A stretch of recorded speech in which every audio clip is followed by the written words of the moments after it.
Hello and welcome to Real Reviews. My name is Jameson Rabbit, and this week I'm joined by a man who inexplicably hates Canada. His name is Mike Roth. That is totally not true. That's not what you said the other day. No, I love our friends to the north. I like their syrup.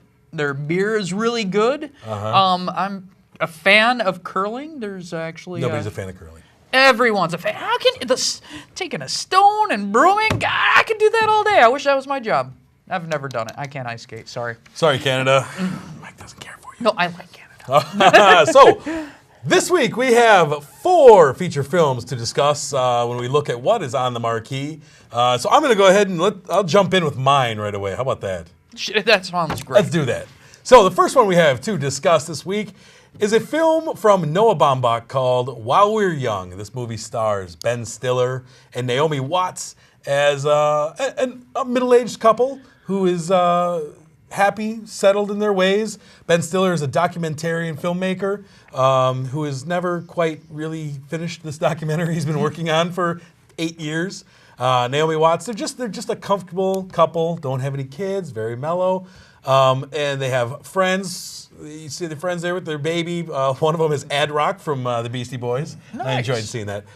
And suddenly they meet this other couple, this younger couple played by Adam Driver and Amanda Seyfried. And they are hipsters. He is an aspiring documentary filmmaker.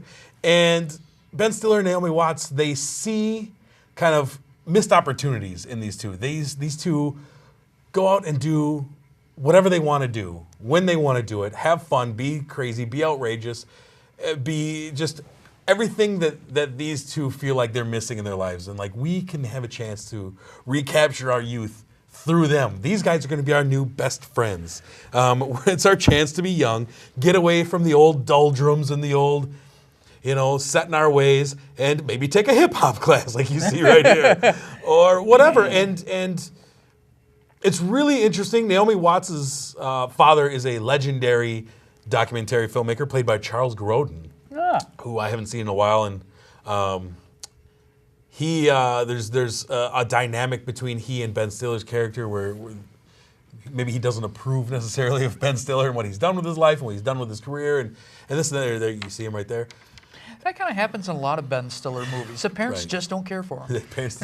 You know what? I've heard they just don't understand. No. But but the movie itself and the setup is really interesting. I really enjoy watching Adam Driver as he kind of just is the free spirit to Ben Stiller's classic neurotic Ben Stiller. Mm-hmm. And you see Ben Stiller just being like, I want to be that guy. I want to be cool like him. You know what? He wears a hat like that. I'm going to get a hat like that. And I'm going to do these things. And they're just trying to recapture the youth. And maybe even if it's for a fleeting moment to be young again and break away from just the tired life that they have. And so it's really interesting, really well written. My only issue with it is 3/4 through the movie, it kind of unravels. The plot and the story that I really enjoyed so much and was really enjoying just the character story started to unravel into a bit of a kind of a cliched conspiracy theory type of thing. It just broke away completely from what this movie was. It felt like on page 82 of the script, they somehow a couple pages from a different script found their way into the movie. And so that kind of frustrated me because I was along for the ride. I was like, this is a really excellent movie. And then with 25 minutes left, you couldn't hold it together anymore. And so it kind of fell apart. But for the most part, I really enjoyed it. Like I said, the acting was great. Adam Driver is one of these young, up-and-coming actors who I've just been enjoying everything I'm seeing him in. He plays this weird character in all of these kind of offbeat comedies in the last couple of years. That Tina Fey, Jason Bateman movie, he played the weird brother, right? I really didn't like that one, but I know you did. I did, and I just like him. I enjoy him. I'm looking forward to see him in more movies in the future. Maybe some big blockbusters that are coming out later in the year. Were the couple hipsters like the Pepsi commercials I've been seeing over and over and over again? They were just like, he has a massive vinyl collection. And which he commercial? recently acquired, and he wears the funky hats. And her job is, Amanda Seyfried's job is she makes her own ice cream. That's what she does for a living. She makes ice cream. Maybe that will be the next Pepsi commercial. They'll add ice cream. Yeah. But I enjoyed it, and I would recommend it for the most part. I gave it 3.5 stars. I did really like it, and at one point the score was actually much higher. And like I say, 25 minutes left, the score dropped precipitously. But I still enjoyed it, and I still would recommend going to watch while we're young. As for you, sir, you have a movie to discuss this week. I did. I went to see Monkey Kingdom. This is the 8th film by Disney Nature. Takes place in Sri Lanka. It takes the monkeys that are native to that area and follows a story of Maya and Kip. Maya is a monkey who's low on the hierarchy, and she fights her way through cunning and bravery to make a better life for her and her son, Kip. They go through a story-like adventure. It's kind of a departure of what Disney used to do when they did their true life adventures from the 1950s. Those were more documentaries. The Disney Nature movies are more stories that they try to make out of their footage of nature. As far as the story goes, this was it was a decent story. Tina Fey narrates the story, which, even though I do like Tina Fey, she can't tell a story, I think, in a way where adults can enjoy it. I felt like I was She was talking down to you? I was talking down to a little bit, like I was reading a golden book instead of actually watching a movie. Sure. But as far as the shots and getting awareness out there for children to probably want to have more knowledge about nature, I thought they did a good job. I gave this film a 3. I think it's, I know a lot of people out there, they're reviewing it a lot higher because this is a huge budget movie. I really wish Disney would kind of bring it back to the style of the documentary where they tell you more about the places these animals are from and really get into the idea that these are animals and they act and feel differently than humans. And the new Disney Nature, they want their animals to be humans. I think part of that is because of like the Planet Earth series kind of took that to a new level with their camera work and what they're able to do.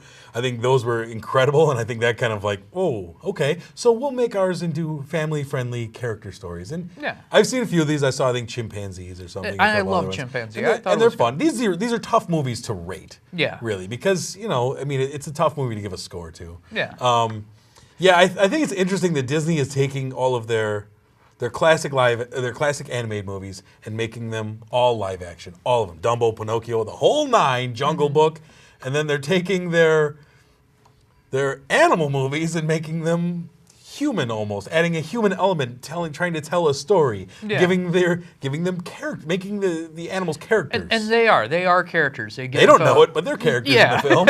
And you look at this and you're kind of like, well, I know these are monkeys. They are not humans. But I think the main purpose Disney is trying to do is just to get young people interested. The True Adventures, or True Life Adventures, they stopped making those back in 1960s. I mean, we've been watching them as a kid, you know, in the 70s Wonderful and World 80s. Of Disney. Exactly. But they actually stopped making these kind of things for such a long time. I like that they're getting back into the groove of it. I wish they would make it a little bit more educational, but maybe they'll think they lose their audience if they do. It could. I mean, these do well at the box office, and they do really well in the secondary market, you know, on DVD, Blu-ray. And they look beautiful, all of them. And what they do with the profits, every single movie they give it to a theme that revolves around the movie. So when you buy your ticket, a large portion of those proceeds for the first week or 2 goes to nature Conservation. Thank you. Thanks.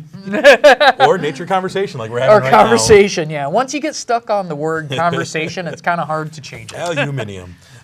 Cool. Yeah, that sounds good. And actually, I do still plan on seeing that. And you watched a similar movie.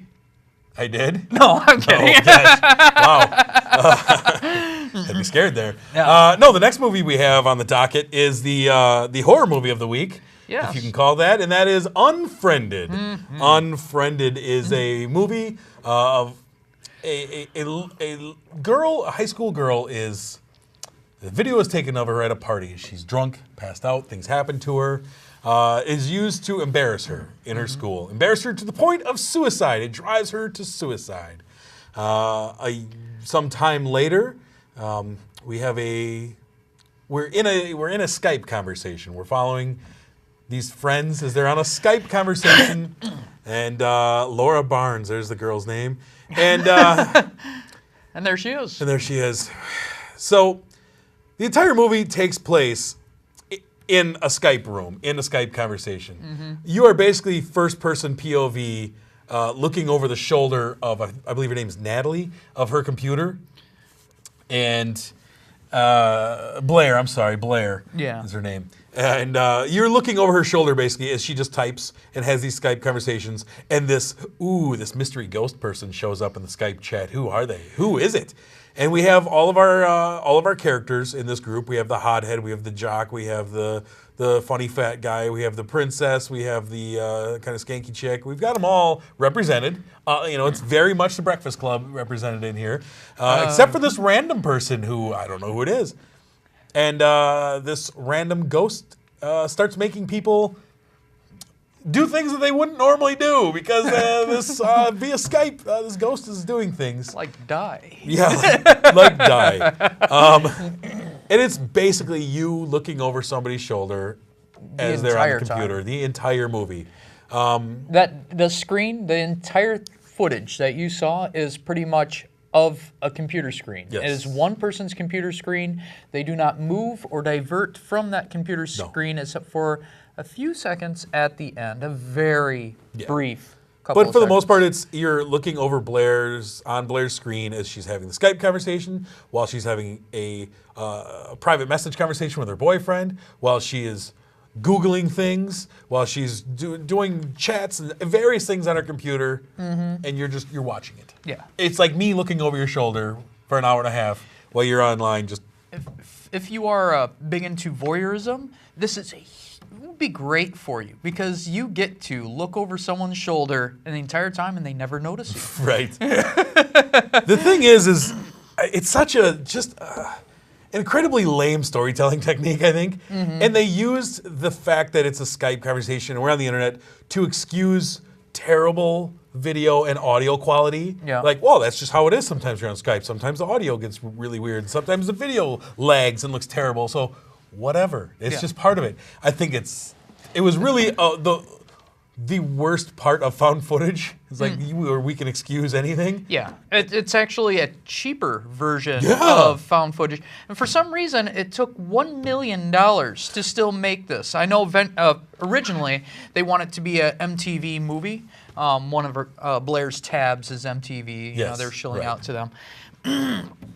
And then they got good reviews from it, so they decided to make it a feature length, which I think was a huge mistake. I think something like this would work good as a small thing in a film festival, but not as a feature length. And one of the things that really irritated me, you're watching Blair's computer, and up in the corner, there's a clock. So I'm looking at this clock the entire time going, oh my God, this is going so slow. I didn't know that they slowed down the clock. Yeah. In the movie, everything takes place in about an hour.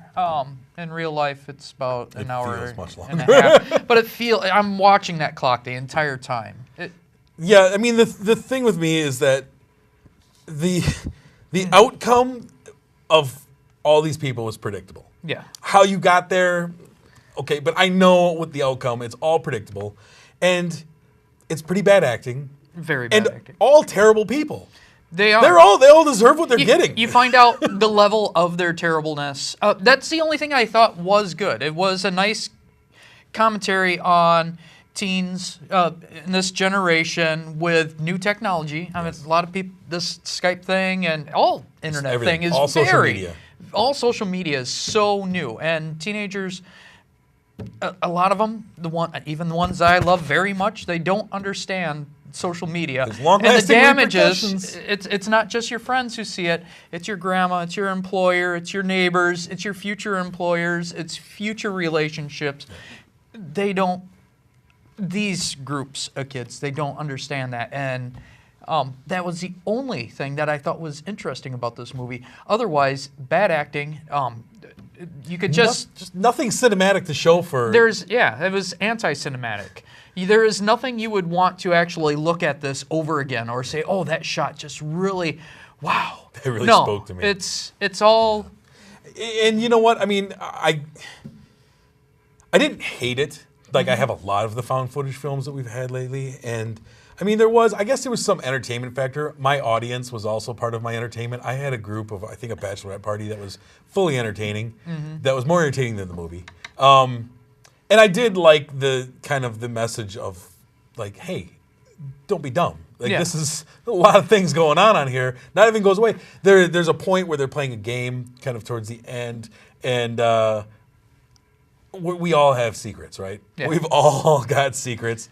And so I thought that was kind of interesting. But for the most part, I thought the movie was just weak. Overall, for a horror movie, it also was not scary. No, that's by any means. There was tense parts, but it is not a horror movie because there's nothing that brings horror. Right. There's nothing there. Yeah. So, what did you end up giving Unfriended? I gave Unfriended 2, and this will change over time. This, like I said, this movie took $1 million. I couldn't figure out why it took $1 million, but it made 16. Yeah. So expect to see over and over again Skype-made movies. So they're going to put away the found footage for a while because that is extremely expensive compared to just looking at one's monitor. No doubt. I gave it. Oh man, this movie was tough. I gave it a weak 2, a strong 1.5, a weak 2 stars. And 2 felt almost too good. 1.5 seemed punitive because I didn't hate it. It was very blah. I feel over time, both of our scores will reduce. Just I like have no doubt about it. or Blair Witch. Yeah, I have no doubt about that. And so Unfriended was. I know it's probably out of theaters for most people, but if you're looking for a horror movie, go find It Follows. Yeah. Oh, there's a horror movie. That was a great horror movie. Don't worry about it. Yeah. Don't worry about it. But we know you. You're going to go see it. We know you. Mike, your movie that we have on the marquee this week. Okay, well, I got one of the worst reviewed movies I've ever seen on Rotten Tomatoes. Historic score on Rotten Tomatoes. This is Blart Mall Cop Part 2. 6 years after Paul Blart, who is played by Kevin James, saves the mall he works at, he decides he's going to go to a convention. He believes he's going to be the keynote speaker, and he's so proud he wants to take his daughter, played by Rainy Rodriguez? Sure, Rainy Rodriguez. Thank you very much. So they go off to Vegas. His daughter, Maya, doesn't want to tell him that she's going to college because she doesn't want to hurt his feelings. At the same time that they're going to see this convention, coincidentally, an evil genius is going to heist all the precious artwork that you could find around the Wynn Hotel. There is one man on the job who is chosen for security. It's a calling. It is a calling, and he is able to stop him because he's done it before. This movie tries to shove in so many themes. You have a very weak love triangle between Paul Blart and the hostess of the hotel and the head of security at the hotel. That was a really weird... It was a weird, weak... kind of humorous, but not enough to actually say it's funny. And then you have the young budding couple romance of Maya falling in love with a bellhop or something. His name's Lane. You had the whole disappointed with his society because even though he thinks he's going to be the keynote speaker, people really aren't recognizing for him saving an entire mall 6 years ago. There are so many little themes about this, and it's just messy. It really needs to be tightened up. And the bad guy's terrible. Like, the bad guy has there's no real purpose for any of that. No. I think when they made this movie, it was tongue-in-cheek.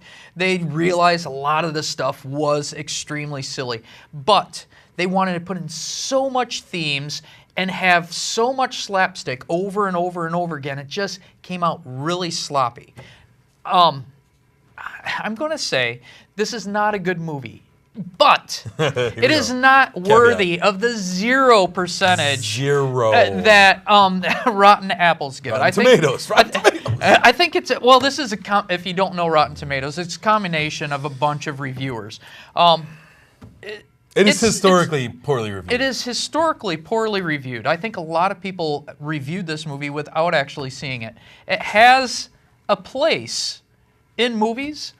I'm not saying it's a good place. It is a PG movie made for kids and adults. But it's so poorly done, dude. It is very poorly done. Like, I think that's a cop-out when people say, oh, it's made for kids, so it doesn't have to be good. Yeah. Oh, it's a family movie, so it doesn't matter if it's good. Yeah. No, there's very good PG family movies. Yes, there is. And there's terrible ones. And this one fell flat, literally and figuratively, over and over and over. There were so many stupid pratfalls in this movie. But I mean, I don't know that we needed the long-awaited sequel to the second best mall cop movie of 2009. Yeah. I mean, was that a thing we needed? And for me, another movie from Happy Madison from Adam Sandler's company. He has progressively made worse and worse movies. Yes, he has. If you want to go watch Jack and Jill or That's My Boy or any of the movies that Adam Sandler's made recently. Well, I have to say, I did chuckle a few times, and I had a lot of polite smiles throughout this movie. I'm not saying it's good. I'm just saying it's not devastatingly horrible. It was the human centipede of comedies. When I look back at the comedies that I've been getting, and I think last year has been a historically bad year for comedies. So. 2014, terrible. But I'm looking at movies like Tammy. And this was very much Tammy. I thought it was a hair above Tammy, and Tammy is a terrible movie. I give Tammy also. a half a star. Uh-huh. I give this 1 star. You're right. It is a half a step hair up better. From Tammy, one of the worst comedies I've seen in forever, but very reminiscent of Tammy in that it was all about somebody falling down, and he didn't even play like a real person. Like his whole character was just ridiculous. It was so overly protective and crazy and insane. It's just like, come on, man. I did give this movie a 2, and I think a lot of it was because I did smile, and there's been so many comedies that I have. Smile. It doesn't make me smile. I feel regret and shame and stuff like that. I'm not going to feel that way with Paul Blart. He's not going to offend me in any way. It made a ton of money. It made a ton of money on opening weekend. Well, we're going to get Paul Blart 3 in 6 years. That's terrible. Yeah, be ready that's for terrible. That. Be ready. But you know, this movie did remind me a lot. You had this man in a hotel or a large building, and he has to work his way up. Sometimes he falls down. He wasn't expecting bad guys to be there. There's a huge fight scene on the outside, and smashing stuff. What great movie that we could think of that is very similar to this. This movie. Very similar. Very similar. Very similar. Almost identical. Identical. 1988's Die Hard. Wow. Directed by John McTiernan, Bruce Willis, Reginald Val Johnson. Oh, man. And, of course, my man Alan Rickman as Hans Gruber, one of the great bad guys of all time. Yeah. Oh, man. They don't make bad guys like Hans Gruber anymore. No, they don't. Die Hard, I mean, this is the movie that made Bruce Willis Bruce Willis. This made John McClane, unfortunately, what John McClane is today, which is a cartoon character. Yeah. Who's runs through Chernobyl without a suit on nowadays. But this movie, man, this is my all-time favorite action movie right here. We're looking at it. I do think Paul Blart wanted to kind of mirror this a little bit. It failed miserably, but I mean, I think it did really want to kind of mirror. Oh, there's no doubt about it. I mean, they borrowed from the formula very much. Yeah. But I mean, you talk about Die Hard. The great action, the great one-liners, Bruce Willis at his best. And really, he was not looked at as a great actor This before was not this. This far really off, started his career. Yeah, this was not far off coming off of Moonlighting. Yeah. And Blind Date. Yep. And such wonderful things as that. And suddenly this is like, whoa, Bruce Willis, man. Action hero. He could own part of Planet Hollywood at some point. Yeah. That's every man's dream. And I mean, I don't know if you haven't seen Die Hard. What is wrong with you? You're watching the wrong show if you haven't seen Die Hard. And we've had this argument. On Christmas, you have to watch Die Hard. You have to watch Die Hard and Die Hard 2 while you're at it. Yeah, because both take place during Christmas. Yeah. Ho, ho, ho. We're going to have this conversation this coming Christmas. Tune in. No doubt about it. But that is, I mean, very reminiscent for a throwback.